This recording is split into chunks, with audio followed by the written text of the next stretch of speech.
पत्नी बनावं विनंती केली.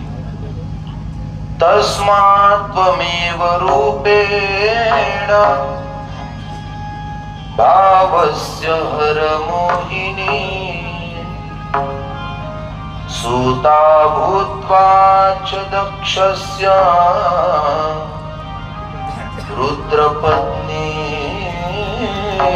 शिवे भवः. सृष्टी विस्ताराचा प्रश्न उपस्थित केला. सगळे असमर्थ आई पुष्कळ विनंती केली आणि मग शेवटीने भगवतीने ब्रह्मदेवाची विनंती मान्य केली. भगवती अंतर्धान पावली.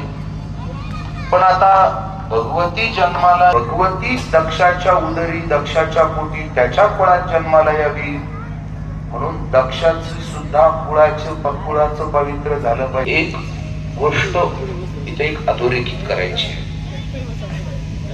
तुम्ही ऐकलंय की नाही,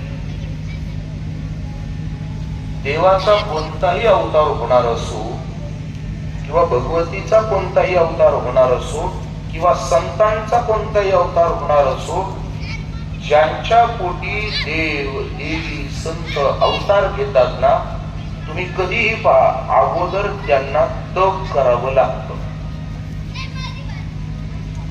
कारण नियम आहे, तपे विण दैवत. जोपर्यंत तप केलं जात नाही तोपर्यंत देवता आपल्यावर प्रसन्न होत. आपल्या कुळात जर देवता या पाहिजे तप. पुढे चला.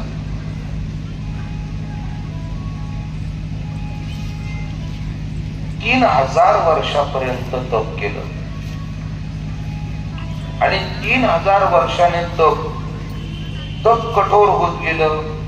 पानं खाऊन, नंतर पाणी पिऊन, नंतर फक्त वायू भक्षण करून असं कठोर तप दक्षानं केलं आणि शेवटी त्याच्या तपस्येला भगवती प्रसन्न झाली. दक्षाने भगवतीला हात जोडले आणि हात जोडून दक्षाने त्या भगवतीची दिव्य स्तुती केली. जगदंब महामाये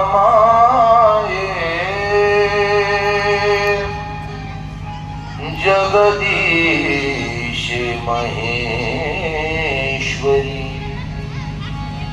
कृपां नमस्तेषु